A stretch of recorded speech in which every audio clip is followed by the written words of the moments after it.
মাননীয় সদস্য নুরুন নবী চৌধুরী ভোলা ৩ সম্পূরক প্রশ্ন করুন। স্পিকার, আপনাকে ধন্যবাদ। আমার নির্বাচনী এলাকা লালমোহন তজুমুদ্দিন রাজধানী ঢাকা থেকে সড়ক পথে বিচ্ছিন্ন একটি জেলা, ভোলা জেলার অন্তর্ভুক্ত।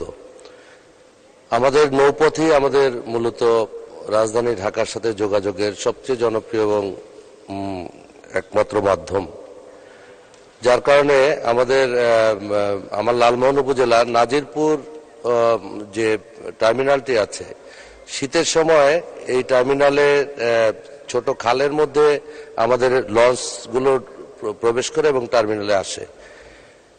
মাঝখানে পানি কমে যাওয়ার সময় যাত্রীরা নদীর মাঝে তাদেরকে নামতে হয় ট্রলারে, কিংবা এতে শিশু এবং নারীদের জন্য খুবই ঝুঁকিপূর্ণ।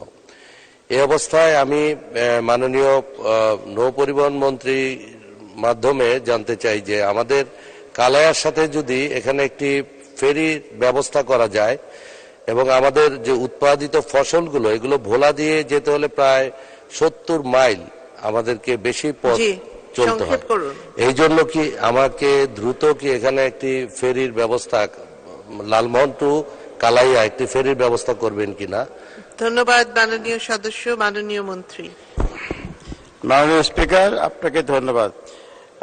মাননীয় সংসদ সদস্যের প্রশ্নের উত্তরে বলতে চাচ্ছি যে লালমোহন থেকে কালায়া পর্যন্ত যে আপনারা ফেরিটা চাচ্ছেন, এটার ব্যাপারে আমি নৌ পরিবহন প্রতিমন্ত্রীকে আমি অবগত করব এবং আমার দৃঢ় বিশ্বাস আপনাদের এই সমস্যাটা আছে, সেই সমস্যাটা সমাধানের ব্যাপারে উনি উদ্যোগ গ্রহণ করবেন। ধন্যবাদ মাননীয় স্পিকার। ধন্যবাদ মাননীয় মন্ত্রী।